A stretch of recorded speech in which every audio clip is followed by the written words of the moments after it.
আসসালামু আলাইকুম সবাইকে। আজকে আমরা এইচএসসি হিসাব বিজ্ঞান প্রথম পত্র থেকে রেওয়ামিল অধ্যায়ের উপর দ্বিতীয় এমসিকিউ সমাধান ক্লাসটি করব। আজকের টপিক হচ্ছে রেওয়ামিলের সীমাবদ্ধতা। আমরা যদি বিগত বোর্ডের বিভিন্ন এমসিকিউগুলো লক্ষ্য করি তাহলে তোমরা দেখবে যে রেওয়ামিলের সীমাবদ্ধতা এই টপিক থেকে প্রতি বছরে প্রশ্ন হয়ে থাকে এবং তোমরা যারা বিভিন্ন বিশ্ববিদ্যালয়ে এডমিশনের জন্য পরীক্ষা দিচ্ছ তোমরাও দেখবা বিভিন্ন বিশ্ববিদ্যালয়ের হিসাব বিজ্ঞান প্রশ্নে রেওয়ামিল অধ্যায় থেকে তো প্রশ্ন হয়ই, বিশেষ করে রেওয়ামিল অধ্যায়ের রেওয়ামিলের সীমাবদ্ধতা এই টপিক থেকে বেশি প্রশ্ন হয়ে থাকে। তাই তোমরা যারা এসএসসি পরীক্ষার্থী এবং তোমরা যারা বিভিন্ন বিশ্ববিদ্যালয়ে ভর্তি পরীক্ষায় অংশগ্রহণ করতেছো উভয়ের জন্য এই টপিকটি মোস্ট ইম্পর্টেন্ট। আমরা একটু জেনে নেই যে আসলে রেওয়ামিলের সীমাবদ্ধতার বিষয়গুলো কোথা থেকে আসলো। আমরা সবাই জানি যে একটি প্রতিষ্ঠান হিসাবকাল শেষে হিসাবের গাণিতিক শুদ্ধতা যাচাই করার জন্য চতুর্থ ধাপে রেওয়ামিল প্রস্তুত করে থাকে। প্রথম ধাপে একটি প্রতিষ্ঠান ঘটনা থেকে লেনদেন শনাক্ত করে।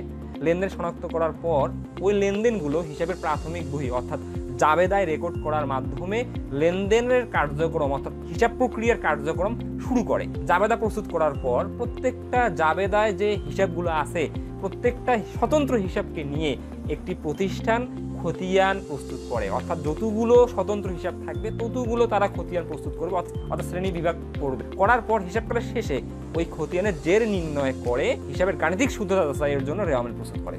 তার মানে জাবেদা করা হলো, খতিয়ান করা হলো, গাণিতিকভাবে এই যে কার্যক্রমগুলো সম্পন্ন হলো এগুলো সঠিক কিনা এটা একটা প্রুফনেস লাগবে যে আমরা জাস্টিফাই করব যে আসলে আমাদের এই যে কার্যক্রমগুলো হয়েছে এগুলো আসলে গাণিতিকভাবে সঠিক না ভুল। তখন আমরা কি করি, হিসাবের গাণিতিক শুদ্ধতা যাচাই করার জন্য আমরা মূলত রেওয়ামিল প্রস্তুত করে থাকি। এখন রেওয়ামিল প্রস্তুত করার পর আমরা আসলে ইনশিওর হই যে আমাদের কোথাও ভুল ত্রুটি হয়নি, আসলে এটি কিন্তু ভুল। আমরা কিন্তু 100% বলতে পারবো না রেওয়ামিল প্রস্তুত করার পর যে আমাদের হিসাব প্রক্রিয়া 100% সঠিক আছে, কারণ রেওয়ামিলের কিছু সীমাবদ্ধতা আছে যে রেওয়ামিল প্রস্তুত করার পরও কিছু ভুল রেওয়ামিলে ধরা পড়ে না, আসলে হিসাব রক্ষক ভুল করছে রেওয়ামিলে ধরা পড়েনি। এই বিষয়টাকেই বলতেছে রেওয়ামিলের সীমাবদ্ধতা। রেওয়ামিলের সীমাবদ্ধতা মানে যে সব ভুল রেওয়ামিলে ধরা পড়ে না। মূলত একটি রেওয়ামিলে দুই ধরনের ভুল ধরা পড়ে না, নীতিগত ভুল, করণিক ভুল। নীতিগত ভুল কি? নীতিগত ভুল হচ্ছে আসলে একজন হিসাব রক্ষকের দক্ষতার অভাব। সে মূলধন জাতীয় লেনদেনকে মুনাফা জাতীয় লেনদেন হিসেবে ট্রিট করতেছে বা মুনাফা জাতীয় লেনদেনকে মূলধন জাতীয় লেনদেন হিসেবে ট্রিট করতেছে, এটাই হচ্ছে নীতিগত ভুল। তার মানে লেনদেনগুলিকে গুলিয়ে ফেলতেছে। মূলধন জাতীয় হিসাব ওটাকে মুনাফা জাতীয় কনভার্ট করতেছে, মুনাফা জাতীয় হিসাবকে মূলধন জাতীয় হিসাবে কনভার্ট করতেছে, তাকেই বলতেছি আমরা হিসাব বিজ্ঞানের নীতিগত ভুল। এটা নীতির বহির্ভূত কাজ করতেছে। আর একটা হচ্ছে করণিক ভুল। করণিক ভুল বলতে আসলে হিসাব রক্ষকের অসাবধানতার কারণে এই ভুলটা সৃষ্টি হচ্ছে। করণিক ভুল আবার 4 প্রকার। এক হচ্ছে বাদ পড়ার ভুল। বাদ পড়ার ভুল বলতে আমরা আসলে হিসাব চক্রের দ্বিতীয় ধাপে এই ভুলটা করে থাকি। তার মানে আমরা আগে ঘটনা থেকে লেনদেন শনাক্ত করলাম, আমরা আসলে সঠিকভাবে লেনদেন শনাক্ত করলাম। এখন সঠিকভাবে লেনদেন শনাক্ত করার পর আমাকে প্রথম যে কাজটা করতে হয় হিসাবের প্রাথমিক বইতে রেকর্ড করতে হয়। এখন আমাদের ভুলের কারণে বা অসাবধানতার কারণে আমরা কি করছি, হিসাবের প্রাথমিক বইতে আমরা আসলে জাবেদাভুক্ত করিনি। তো স্বাভাবিকভাবেই কি যার জাবেদাভুক্ত করে নেই সেটা খতিয়ানে পোস্টিং হবে না। তো খতিয়ানে পোস্টিং হবে না মানে কি রেওয়ামিল পর্যন্ত যাবে না, তার মানে কি রেওয়ামিল কিন্তু মিলে যাবে।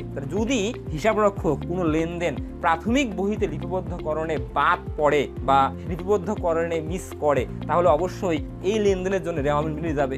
লেখার ভুল বলতে আসলে বুঝাচ্ছে আমরা সঠিকভাবে জাবেদা করব। জাবেদা করার পর আমি দেখা গেছে আসবাবপত্র ক্রয় লিখে আমি লিখছি আসবাবপত্র হিসাব 5000, জাবেদা লিখছি আসবাবপত্র হিসাব 5000, কিন্তু যখন আমি খতিয়ানে পোস্টিং দিচ্ছি আসলে আসবাবপত্রের খতিয়ান হিসাব প্রস্তুত করছি তখন আমি 5000 এর জায়গায় 500 টাকা রেকর্ড করছি, 5000 এর জায়গায় 500 টাকা রেকর্ড করছি। এটাকে বলা হচ্ছে লেখার ভুল। আসলে বাদ পড়ার ভুল আর লেখার ভুল একটু ব্যতিক্রম। বাদ পড়ার ভুল মানে আমি জাবেদা করিনি, লেখার ভুল মানে আমি জাবেদা করছি বাট খতিয়ানে যখন আমি পোস্টিং করতেছি তখন টাকায় আমি গরমিল করছি। এটা মূলত লেখার ভুল হচ্ছে, টাকার ভুল, টাকা পোস্টিংয়ের সময় ভুল, এটা মূলত হচ্ছে লেখার ভুল।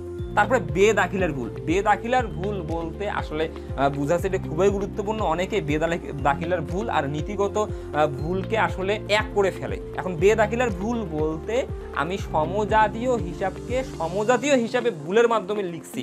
এটাকে এইভাবে বলতে পারি আমি যে মুনাফা জাতীয় হিসাবকে মুনাফা জাতীয় হিসাবের মাধ্যমে লিখছি, বাট আমি বেতন হিসাব, ধরো বেতন আমি কর্মচারীকে বেতন দিছি 10,000 টাকা, আমি মজুরি হিসাবে দেখাইছি 10,000 টাকা, এটাই মূলত বেদাখিলার ভুল। তাহলে আমি কিন্তু বেতন হিসাবকে ডেবিট করা লাগতো 10,000, আমি বেতন হিসাবকে ডেবিট না করে আমি মজুরি হিসাবকে ডেবিট করছি। তার মানে আমি কি মুনাফা জাতীয়তেই ভুল করতেছি। অর্থাৎ মুনাফা জাতীয়কে কিন্তু মূলধনে আমি লিখে ভুল করতেছি না, আমি মুনাফা জাতীয়কে মুনাফা জাতীয় দ্বারা ভুল করতেছি। এটাকে বলতেছি বেদাখিলার। সবচেয়ে সহজ কথা, বেদাখিলার বলতে বুঝাচ্ছে হিসাবের নাম লিখতে ভুল করা। সেই ক্ষেত্রে কিন্তু সমজাতীয় হবে, মুনাফা জাতীয় হলে মুনাফা জাতীয়র সাথে ভুল হবে, মূলধন জাতীয় হলে মূলধন জাতীয়র সাথে ভুল হবে। আর নীতিগত ভুল কি?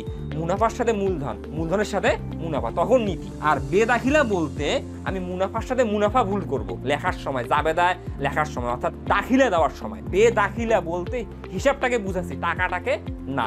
এখন আসলে পরিপূরক ভুল। পরিপূরক ভুল বলতে সবচেয়ে সহজ কথায় আমরা সমজাতীয় একটি ভুলের দ্বারা অপর একটি ভুল যদি সংশোধন করে ফেলি। এটা একটা এক্সাম্পল দিই আমরা। ধরো আমরা পণ্য ক্রয় করছি 50,000 টাকা, পণ্য ক্রয় করে 50,000 টাকা ক্রয় হিসাব আমি ডেবিট লিখছি 45,000।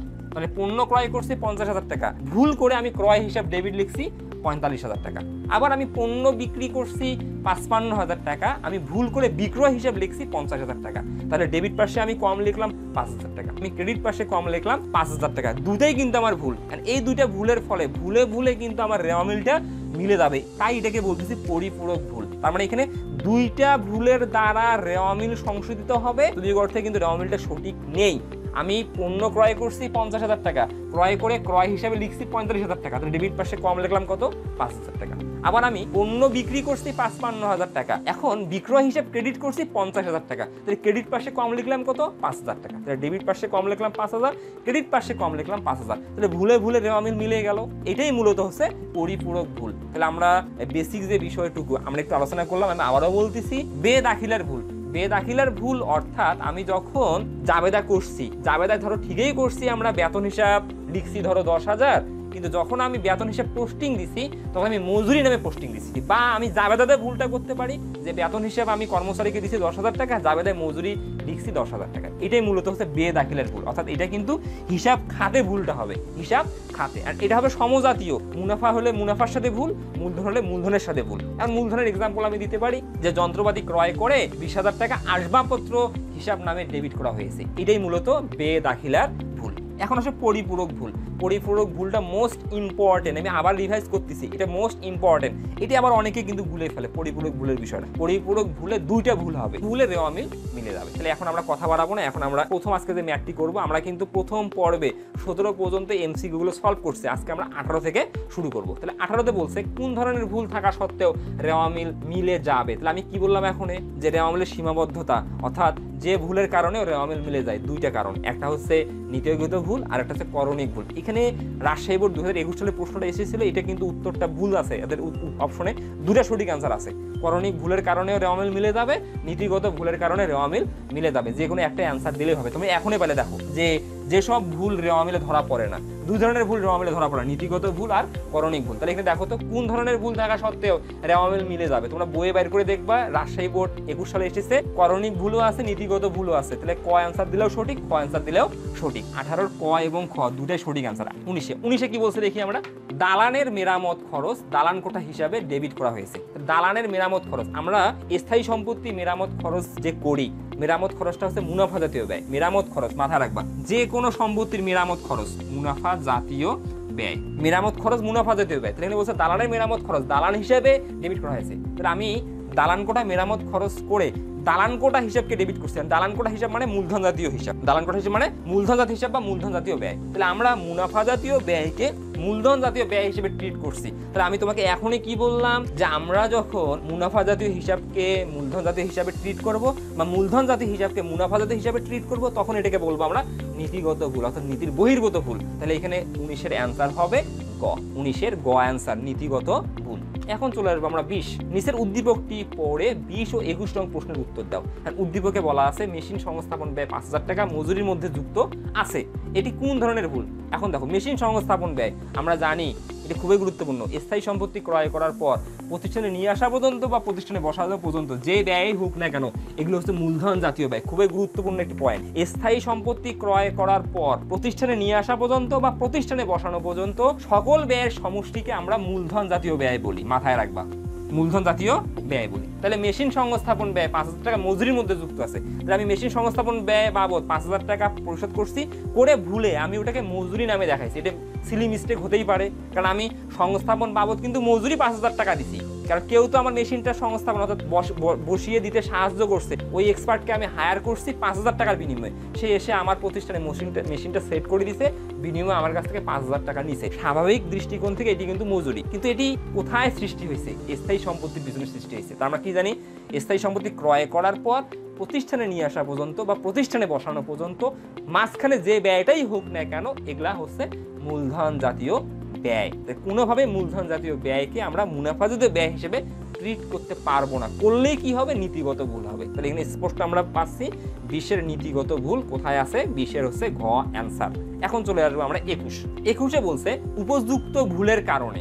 উপযুক্ত ভুলের কারণে মাল্টিপল উত্তর হবে, রেওয়ামিল মিলে যাবে, কারণ আমরা রেওয়ামিলের 3টা জিনিসকে ডেবিট করি, সম্পদ ডেবিট, ব্যয় ডেবিট। তাহলে আমি সম্পদকে ডেবিট না করে যদি ব্যয়কে ডেবিট করি, আমার কিন্তু রেওয়ামিল মিলে যাবে, কারণ সম্পদও ডেবিট দিকে বসে, ব্যয়ও ডেবিট দিকে বসে। আবার আমি যদি ব্যয়কে ডেবিট না করে সম্পদকে ডেবিট করি, রেওয়ামিল কিন্তু মিলে যাবে, কারণ রেওয়ামিলে তো আর কোনো পার্থক্যতা ঘাটতি হচ্ছে না, ডেবিট আর ক্রেডিট যোগ বলতে মিলে যাবে। তাহলে এখানে তোমার সঙ্গে একে বলছে রেওয়ামিল মিলে যাবে, এটা সঠিক অ্যান্সার। সম্পদের পরিমাণ বৃদ্ধি পাবে, রং অ্যান্সার। সম্পদের পরিমাণ বৃদ্ধি পাবে না, কারণ আমি মেশিন সংস্থাপন ব্যয় যে 5,000 টাকা ব্যয় করছি, এই 5,000 টাকা ব্যয়কে আমি যন্ত্রপাতি নামে দেখাইনি। যদি যন্ত্রপাতি নামে দেখাইতাম তাহলে আমার সম্পত্তি বৃদ্ধি পাইতো। সম্পদের পরিমাণ তো বৃদ্ধি পাচ্ছে না, কারণ আমি তো মেশিন হিসেবে দেখাইনি, আমি মজুরি হিসেবে দেখাইছি। যদি আমি সম্পত্তি হিসেবে দেখাইতাম তাহলে সম্পত্তি বাড়তো। তাহলে আমাদের 2 রং অ্যান্সার। ব্যয়ের পরিমাণ বৃদ্ধি পাবে, এটা সঠিক অ্যান্সার, কারণ আমি মুনাফা জাতীয় অর্থাৎ মূলধন জাতীয় ব্যয়কে মুনাফা জাতীয় ব্যয় হিসেবে ট্রিট করছি। স্পষ্ট বলা আছে, দেখো মেশিন সংস্থাপন ব্যয় 5,000 টাকা মজুরির মধ্যে যুক্ত আছে, এটা ভুল করে কার মধ্যে যুক্ত করছি? তাহলে আমি এটা জাবেদা করছি মজুরি হিসাব ডেবিট।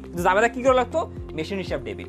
যেহেতু আমি মেশিন হিসাব ডেবিট করি নাই, তাহলে সম্পদ বৃদ্ধি পায় নাই। মেশিনের বদল কাকে ডেবিট করছি? মজুরিকে, তাহলে ব্যয় বৃদ্ধি পাইছে, তাহলে আমাদের ব্যয়ের পরিমাণ বৃদ্ধি পাবে। তাহলে আমাদের এখানে সঠিক উপযুক্ত ভুলের কারণে রেওয়ামিল মিলে যাবে, ব্যয়ের পরিমাণ বৃদ্ধি পাবে। তাহলে এখন আমরা অ্যান্সার দেবো 21-এর তোমার 1 আর 3। 1 আর 3 আছে ক্ষয়, 1 আর 3 আছে ক্ষয়।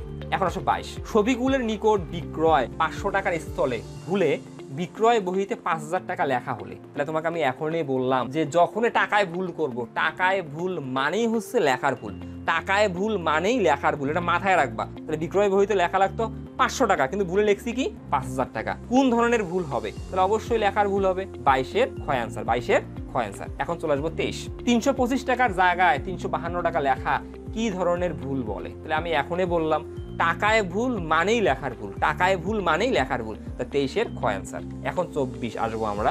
যে ভুল হিসাব বিজ্ঞানে রীতিনীতি লঙ্ঘন করে। রীতিনীতি বলতে নীতির বহির্ভূত, অর্থাৎ আমি মুনাফা জাতীয় লেনদেনকে যদি মূলধন জাতীয় লেনদেন হিসেবে ট্রিট করে হিসাবের বইতে রেকর্ড করি, আবার আমি মূলধন জাতীয় লেনদেনকে মুনাফা জাতীয় লেনদেন ধরে ট্রিট করি, তাহলে এটা আমার রীতিনীতি লঙ্ঘন করবে। এই ভুলকে আমরা বলবো নীতিগত ভুল। নীতিগত ভুল 24-এর হচ্ছে আমাদের ক অ্যান্সার। এখন চলে আসবো 25-26। নিচের উদ্দীপকটি পড়ে আসলে 25 ও 26 নং প্রশ্ন উত্তর দিতে হবে। উদ্দীপকে কি বলছে? একজন হিসাবরক্ষক ভুলবশত ক্রয় হিসাবে 50,000 টাকার স্থলে 40,000 টাকা, তাহলে ক্রয়ে 10,000 টাকা কম লিখছে। দেখো, তাহলে একজন হিসাবরক্ষক কি করছে?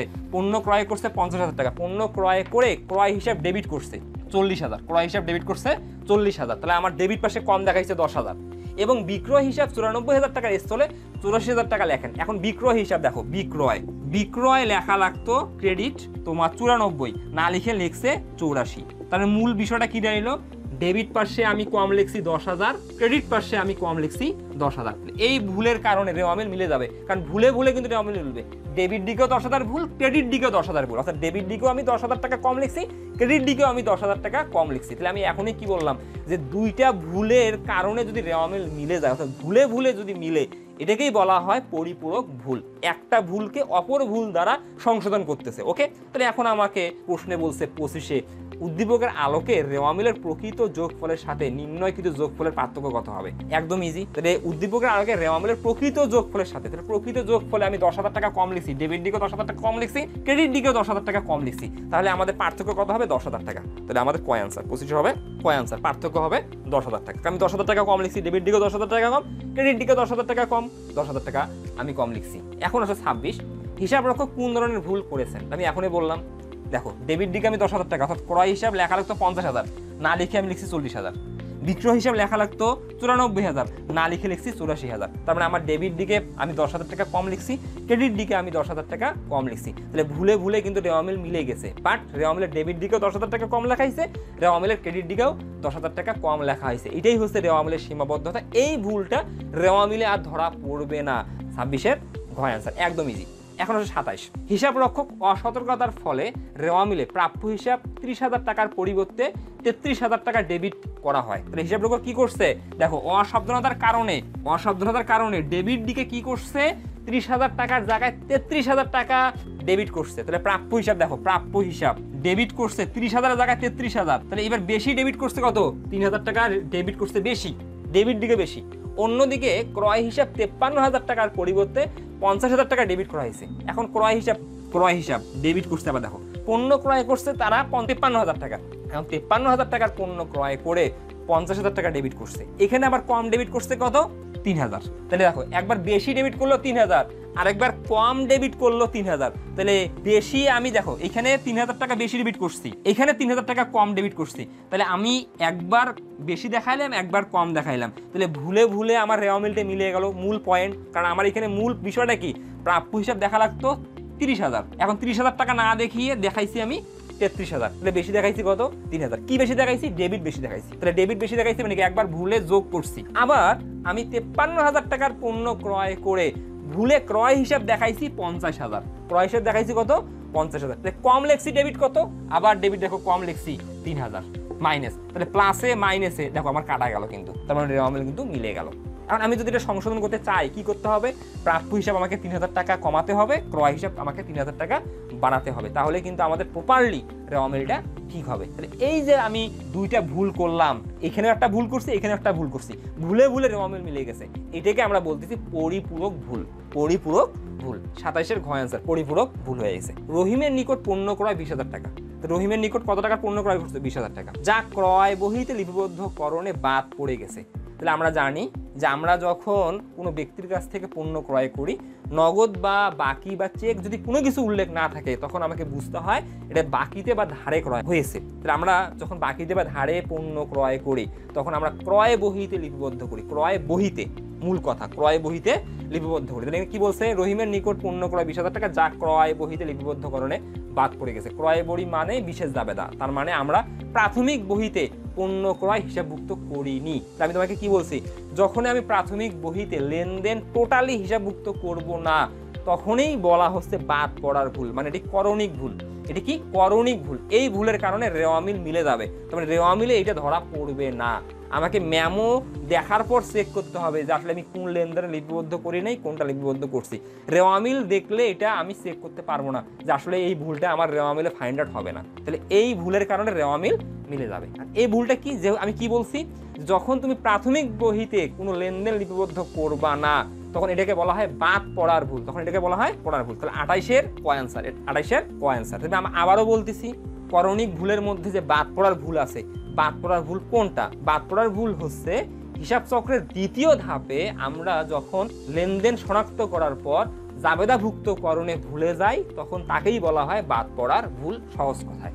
এখন চলে আসবে 29-এ, মজুরি প্রদান 500 টাকা, যা ভাড়া হিসেবে ডেবিট করা হয়েছে। মোস্ট ইম্পর্টেন্ট, এটি ফলে কোন ধরনের ভুল হয়েছে। তাহলে আমি তোমাকে বলছি এই জায়গাটা অনেকে ভুল করে, অর্থাৎ বেদাখিলার ভুল আর নীতিগত ভুলকে গুলিয়ে ফেলে অনেকে। খুবই গুরুত্বপূর্ণ, মোস্ট ইম্পর্টেন্ট একটা জায়গা, যে নীতিগত ভুল আর বেদাখিলার ভুল, এই দুইটা কিন্তু খুবই গুরুত্বপূর্ণ, মোস্ট ইম্পর্টেন্ট। অনেকে কিন্তু গুলিয়ে ফেলে। নীতি বলতে মুনাফা জাতীয় লেনদেনকে মূলধন জাতীয় লেনদেন হিসেবে ট্রিট করা, বা মূলধন জাতীয় লেনদেনকে মুনাফা জাতীয় লেনদেন হিসেবে ট্রিট করা। আর বেদাখিলা বলতে এখানে সমজাতীয় হিসাব, তবে মুনাফা হলে মুনাফার সাথে ভুল, মূলধন হলে মূলধনের সাথে ভুল। তাহলে এখানে একটা জিনিস লক্ষ্য করো তুমি, মজুরি এবং ভাড়া দুইটাই কিন্তু মুনাফা জাতীয় হিসাব। মজুরি এটা মুনাফা জাতীয় ব্যয়, ভাড়া এটা মুনাফা জাতীয় ব্যয়। তাহলে মজুরি প্রদান 500 টাকা, যা ভাড়া হিসেবে ডেবিট করা হয়েছে। তাহলে আমরা কি জানি, মুনাফা জাতীয় ব্যয় মানে ডেবিট। এখন আমি মজুরি প্রদান করে যদি ভাড়া হিসেবে ডেবিট করি, আসলে রেওয়া মিল তো আমার যোগফল মিলে যাবে। এটা তো আসলে দাখিলায় ভুল করছি আমি, অর্থাৎ হিসাবে ভুল হয়েছে। আমাকে আসলে মজুরি হিসাবকে ডেবিট করতে হতো, মজুরি হিসাবকে ডেবিট না করে সমজাতীয় ভাড়া হিসাবকে ডেবিট করছি। তাহলে কি রেওয়া মিল মিলবে না? অবভিয়াসলি রেওয়া মিল মিলে যাবে। কিন্তু এই ভুলটা কি আসলে ধরা পড়বে?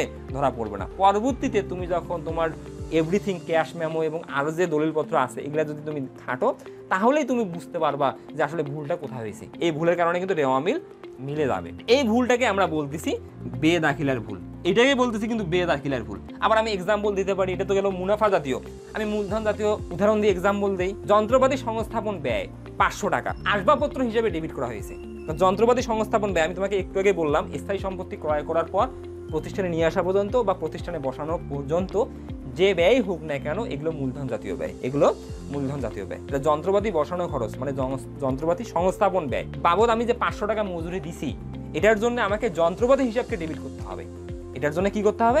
যন্ত্রপাতি হিসাবকে ডেবিট করতে হবে। কিন্তু যন্ত্রপাতি হিসাবকে ডেবিট না করে আমি আসবাবপত্র হিসাবকে ডেবিট করলাম। এখন তোমাকে যদি বলা হয় এটি কোন ধরনের ভুল, তুমি কি বলবে? তুমি বলবে এটি বেদাখিলার ভুল। কারণ মূলধন জাতীয় হিসাবকে আমি মূলধন জাতীয় হিসাবের নামে লিখছি কিন্তু ভুল করে অন্য নামে লিখছি। মূল পয়েন্ট আছে এটা। ওকে, তাহলে এটা নিয়ে ইনশাল্লাহ আর তোমাদের কোনো রকম প্রশ্ন থাকার কথা না।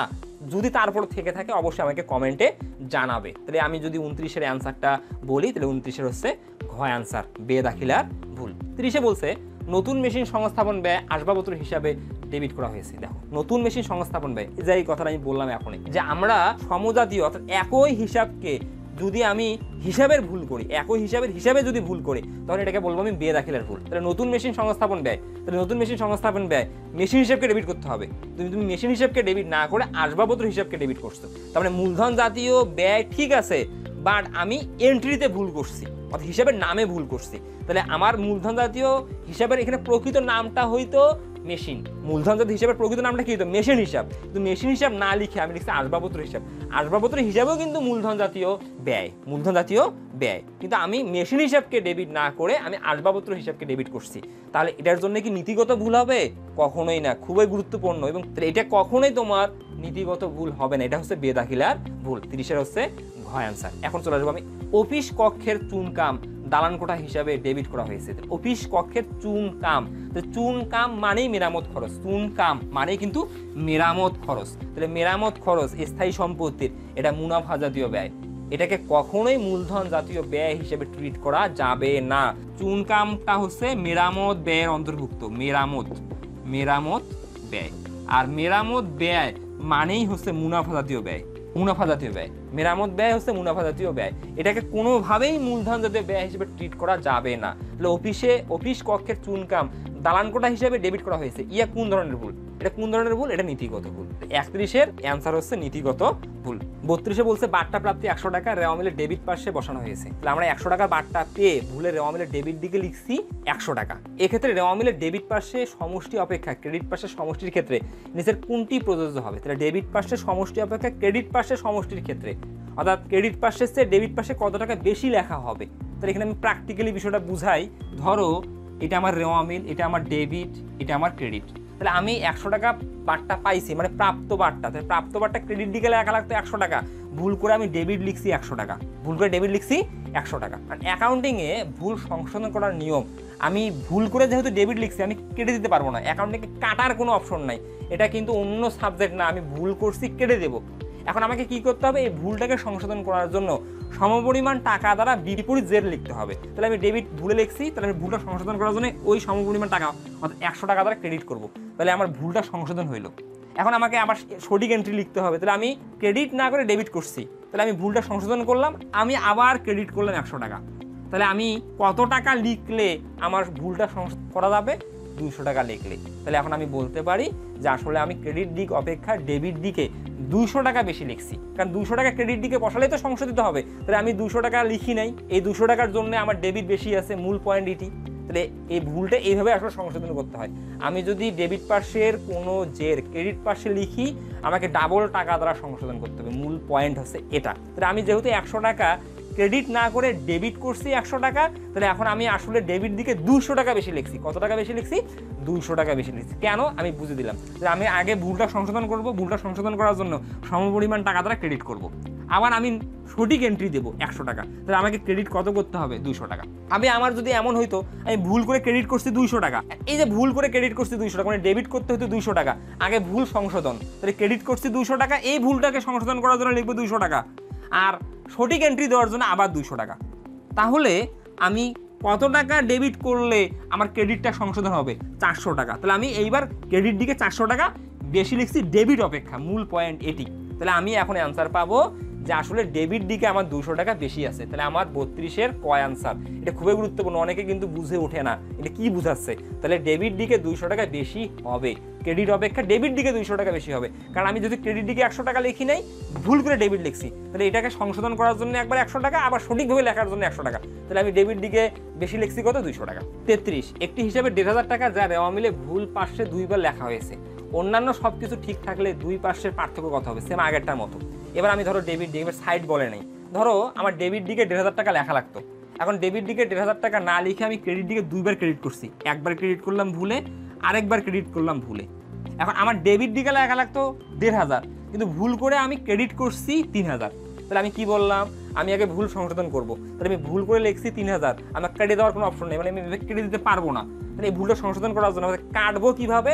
সমপরিমাণ টাকা ডেবিট করে আমার কিন্তু ডেবিটে ক্রেডিটে শূন্য হবে। দেখো, ভুল করে ক্রেডিট লিখছি 3,000, সংশোধন করার জন্য ডেবিট লিখলাম 3,000। তাহলে ভুলটা সংশোধন করা হলো, 2 পাশের জের কিন্তু মিলে গেল। তার মানে আমার কিন্তু কাজ শেষ হয় নাই, এখন আমাকে সঠিক এন্ট্রি দিতে হবে। তো ডেবিট লেখা লাগবে 1,500। তাহলে আমার যদি অন্যান্য সব কিছু ঠিক থাকে, তাহলে আমার 4,500 টাকার পার্থক্য রেওয়া মিলে হবে, 4,500 টাকার পার্থক্য রেওয়া মিলে হবে। তাহলে আমরা দেখবো 33-এর 4,500 টাকা কোথায় আছে। তাহলে আমার 33-এর 4,500 টাকা। আসাদের নিকট থেকে 4,500 টাকার পণ্য ক্রয় করে ভুলবশত ক্রয় হিসাবে 450 টাকা লেখা হয়েছে। তাহলে এখানে খুব গুরুত্বপূর্ণ পয়েন্ট, এখানে আমরা কি বলতে দেখতেছি যে আসাদের কাছ থেকে আমি পণ্য ক্রয় করছি 4,500 টাকা। তাহলে আমরা জানি ক্রয় ও বিক্রয় করার সময় যদি নগদ বা চেক উল্লেখ না থাকে, ব্যক্তির নাম উল্লেখ থাকে, তখন এটা ধরে নিতে হয় বাকিতে। তাহলে জাবেদা কি হতো? ক্রয় হিসাব ডেবিট 4,500 টাকা, প্রদেয় হিসাব ক্রেডিট 4,500 টাকা। কিন্তু ভুল করে আমি ক্রয় হিসাব ডেবিট করছি, ঠিক আছে, 4,500 টাকা ডেবিট না করে আমি 450 টাকা ডেবিট করছি। তাহলে আমি ক্রয় কম লিখছি কত? আমি 4,050 টাকা কম লিখছি। আর এটা যদি সংশোধন জাবেদা দিতে চাই, আমি ক্রয় হিসাব যত টাকা কম লিখছি সেটাকে আগে বাড়াবো, লিখবো ক্রয় হিসাব ডট ডট ডেবিট, লিখবো 4,050। কারণ আমি কিন্তু ক্রেডিট 4,500 টাকায় লিখছি, কারণ এখানে জাবেদা কিন্তু আমি শুধু ডেবিট ভুল করছি, অর্থাৎ এক পক্ষের ভুল। এক পক্ষের ভুল সংশোধনের জন্য আমাকে অনিশ্চিত হিসাব ব্যবহার করতে হয়। তাহলে আমি লিখবো অনিশ্চিত হিসাব ক্রেডিট, এটা মাথায় রাখবা। এক পক্ষের ভুল সংশোধনের জন্য তোমাকে অনিশ্চিত হিসাব ব্যবহার করতে হবে, কারণ তোমার ক্রেডিট পাশটা তো ঠিক ছিল, ক্রেডিট পাশটা তো 4,500 টাকায় লিখছো, তাহলে রেওয়া মিল তারপরে কেন মিলে গেল? তো অবশ্যই ক্রেডিট দিকে তুমি কোথাও না কোথাও ভুল করছো, কোন ভুল দ্বারা রেওয়া মিল মিলছে তুমি জানো না। এই জন্য তোমাকে আপাতত অনিশ্চিত হিসাব ক্রেডিট করে সাময়িকভাবে তোমাকে রেওয়া মিলটা মিলাইতে হবে। তুমি কিন্তু তাছাড়া পারবে না, এটা মিলবে না, এটা এক পক্ষের ভুল। মূল পয়েন্ট হচ্ছে এটি। তো এটি হবে সংশোধন যাবে। তখন এই অপশনটা কোথায় আছে? ক্রয় হিসাব আর অনিশ্চিত হিসাব কোথায় আছে? তাই ক্রয় হিসাব আর অনিশ্চিত হিসাব আছে ক্ষয়ে। তাহলে আমার 34-এর ক্ষয় অ্যান্সার, 34-এর ক্ষয় অ্যান্সার। এখন আসো 35। তাসকিনের নিকট হতে 200 টাকা পেয়ে তার হিসাবকে ডেবিট করা হয়েছে, এর সংশোধনী জাবেদা কি? তাহলে আগে তোমাকে জানতে হবে সঠিক জাবেদাটা। তুমি যদি তাসকিনের কাছ থেকে টাকা পাও, কেন পাইছো তুমি তাসকিনের কাছ থেকে টাকা? দেখো, তাসকিনের নিকট হতে এত টাকা পেয়ে কেন পাইছো তুমি? কারণ তাসকিন তোমার প্রাপ্য হিসাব, তাসকিন তোমার প্রাপ্য হিসাব। তাহলে জাবেদা কি হবে? নগদান হিসাব ডেবিট। আগে আমাকে প্রকৃত জাবেদাটা জানতে হবে। নগদান হিসাব ডট ডট ডেবিট 200, তাসকিন অর্থাৎ প্রাপ্য হিসাব, তাসকিন হিসাব ক্রেডিট 200। এখন সমস্যাটা কি হয়েছে? আমি তাসকিনকে ক্রেডিট না করে ডেবিট করছি, তার মানে তাসকিন আমাকে টাকা দিল, সম্পদ কমলো। এখন সম্পদকে না কমে বাড়াইছি উল্টা, তাহলে আমি ভুল করে ডেবিট করছি 200। তাহলে আমি তোমাকে এখনই কি বললাম? হিসাব বিজ্ঞানে কেটে দেওয়ার অপশন নাই, ভুল করে ডেবিট করছি 200, এটাকে কাটবো কি করে? ওই নামে আমি আবার ক্রেডিট করবো, তাহলে তাসকিন ক্রেডিট করতে হবে, তাসকিন। এই ক্রেডিট কেন করলাম? ভুল সংশোধনের জন্য, যেহেতু ভুলে ডেবিট করছি, সংশোধন করার জন্য 200। এখন আমার প্রকৃত জাবেদায় তাসকিন তো ক্রেডিট হইতো 200, এটা কি করছি আমি? এটা তো ভুল সংশোধন করলাম। তাহলে আবারও তাসকিন হিসাব ক্রেডিট 200। তাহলে মোট তাসকিন ক্রেডিট কত হবে? 200, 200, 400। একটা 200 হচ্ছে ভুল সংশোধনের জন্য, আর একটা প্রকৃতভাবে লেখার জন্য। তাহলে মোট ক্রেডিট করতে হবে 400। এখন এটা তো এক পক্ষের ভুল, কারণ নগদান বই তো 200 টাকা ডেবিট আছে, কিন্তু নির্দিষ্ট করে দিছে যে শুধু তাসকিন হিসাবটাকে আমি ক্রেডিট না করে ডেবিট করছি, তাহলে নগদান তো আমার ঠিকই আছে। তাহলে এটা এক পক্ষের ভুল, তাই এটাকে অনিশ্চিত হিসাব দ্বারা বন্ধ করতে হবে, এটাকে অনিশ্চিত হিসাব দ্বারা বন্ধ করতে হবে, অনিশ্চিত হিসাব। তাহলে অনিশ্চিত হিসাব ডেবিট হবে তোমার 400। তাহলে এখন দেখতে হবে এই অপশনটা কোথায় আছে। অনিশ্চিত হিসাব ডেবিট 400, তাসকিন হিসাব ক্রেডিট হচ্ছে 400। তাহলে আমি 35-এ দেখবো যে অনিশ্চিত হিসাব ডেবিট, এই দেখো গয়ে অনিশ্চিত হিসাব ডেবিট এবং তাস্কিন হিসাব ক্রেডিট 400 টাকা। তাহলে আমার 35-এর গ অ্যান্সার, একদম ইজি।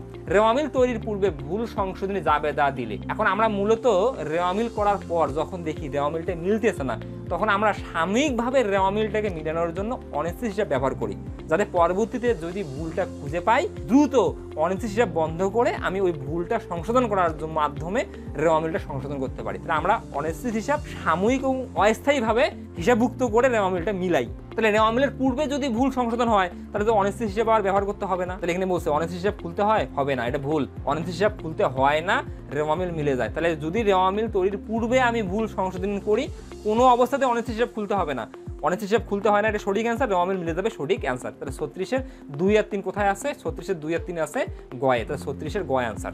এখন 37 আর 38-এর জন্য আমাকে একটা উদ্দীপক করতে হবে। জনাব শাহরিয়ার একজন ব্যবসায়ী, তিনি 5 জানুয়ারি নিজ প্রয়োজনে 5,000 টাকার পণ্য উত্তোলন করেন। এখন 5 জানুয়ারি পণ্য উত্তোলন করে যা বিক্রয় হিসেবে লিপিবদ্ধ করা হয়েছে, এটা ভুল করছে সে। 25 জানুয়ারি পুরাতন যন্ত্রপাতি বিক্রয় 8,000 টাকা বিক্রয় হিসাবে ক্রেডিট করা হয়েছে। তো আমরা একটু আগে বলছি যে মুনাফা জাতীয় হিসাবকে মূলধন জাতীয় হিসাবে, মূলধন জাতীয় হিসাবকে মুনাফা জাতীয় হিসাবে যদি রেকর্ড করি, এটা হচ্ছে নীতিগত ভুল। এখানে এই বিষয়টা হয়েছে। 25 জানুয়ারি কি করছি? আমি যন্ত্রপাতি বিক্রি করছি, যাবে দেখি নগদান হিসাব ডেবিট, যন্ত্রপাতি হিসাব ক্রেডিট। এখন যন্ত্রপাতি হিসাব ক্রেডিট না করে বিক্রয় হিসাব ক্রেডিট করছি, তার মানে আমি মূলধন জাতীয় হিসাবকে মুনাফা জাতীয় হিসাবে ট্রিট করে আমি হিসাবের বহিতে লিপিবদ্ধ করছি। তাহলে 25 তারিখের লেনদেনের জন্য কি ভুল হয়েছে? নীতিগত ভুল। সেটা বলছে 25 জানুয়ারি লেনদেনে কি ধরনের ভুল সংঘটিত হয়েছে, তাহলে আমার নীতিগত ভুল হয়েছে। আমার কি হয়েছে? নীতিগত ভুল হয়েছে। তো 37-এর গ অ্যান্সার।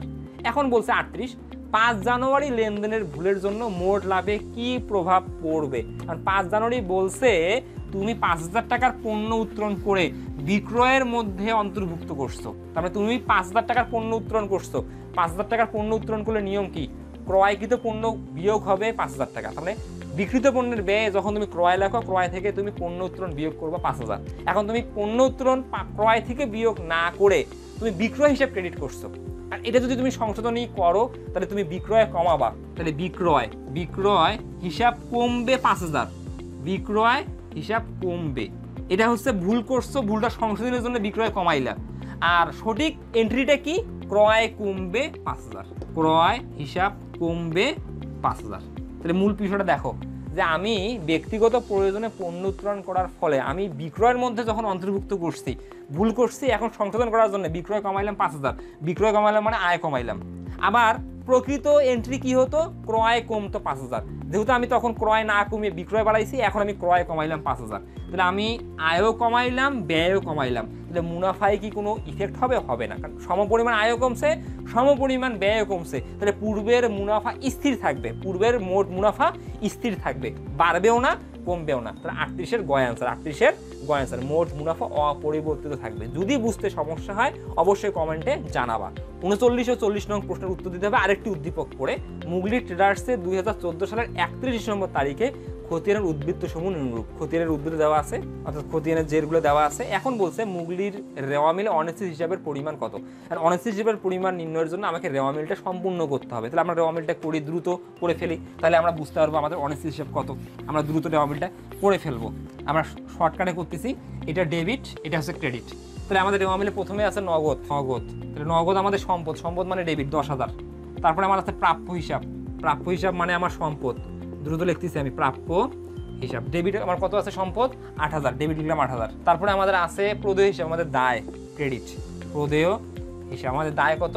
ক্রেডিট হচ্ছে 12,000। তারপরে আমাদের আছে ভাড়া প্রদান, তাহলে ভাড়া আমাদের ব্যয়, ভাড়া হিসাব, তাহলে ভাড়া প্রদান করছি কত টাকা? আমরা তোমার 7,000 টাকা। তারপর আছে ক্রয় হিসাব, এটাও আমাদের ব্যয়, ক্রয় হিসাব 15,000 টাকা, ক্রয় হিসাব 15,000 টাকা। তারপরে আমাদের আছে মূলধন আর বিক্রয়। মূলধন মালিকের সত্ত্ব, তার মানে ক্রেডিট, মূলধন হচ্ছে ক্রেডিট, আমাদের কত আছে? মূলধন ক্রেডিট আছে 20,000। বিক্রয় আমাদের আয় মানে ক্রেডিট হচ্ছে 12,000। এখন আমাকে বলছে অনিশ্চিত হিসাব কত? মানে রেওয়ামিল মিলবে না। তাহলে এখন আমরা দেখতেছি ক্রেডিট বড়, ক্রেডিট পাশে হচ্ছে 44,000। এই 44,000 টাকা থেকে আমি এটা যদি সঙ্গে সঙ্গে ডেবিট পাশে নিয়ে আসি, আর আমরা যদি বিয়োগ করি 44,000 টাকা থেকে 18,000 বিয়োগ, তাহলে 18 আর এখানে আমার 22, 18 আর 22 40 যদি বিয়োগ করি আমরা অনিশ্চিত হিসাব পাবো 4,000। তাহলে আমরা অনিশ্চিত হিসাব ডেবিট পাশে পাবো 4,000। তাহলে এখন আমরা অ্যান্সার দেখি 39-এ 4,000 কোথায় আছে? তাহলে গয় আছে, 39-এ 4,000 গয় আছে। কীভাবে পেলাম দেখো, ক্রেডিট পাশে বড়, ডেবিট পাশে 4,000 টাকা শর্ট। তাহলে আমাকে কি করতে হবে? যেহেতু আমি রেওয়া মিলটা দেখতেছি, ডেবিট শর্ট সব কিছু ঠিক আছে, আপাতত আমি অনিশ্চিত হিসাব দ্বারা রেওয়া মিলটা বন্ধ করব অর্থাৎ মিল করব। পরবর্তীতে আমি এই ভুলের কারণটা উদ্ঘাটন করে আমি অনিশ্চিত হিসাবটাকে ক্লোজ করে দেবো। এখন বলছে মুগলির রেওয়া মিলে যে হিসাবে জের বৃদ্ধি করলে অনিশ্চিত হিসাবের প্রয়োজন পড়বে না। তাহলে যে জের বৃদ্ধি করলে, হ্রাসের কথা বলেনি, বৃদ্ধি। তাহলে দেখো অনিশ্চিত হিসাব কোন পাশে বেরিয়েছে? ডেবিট পাশে।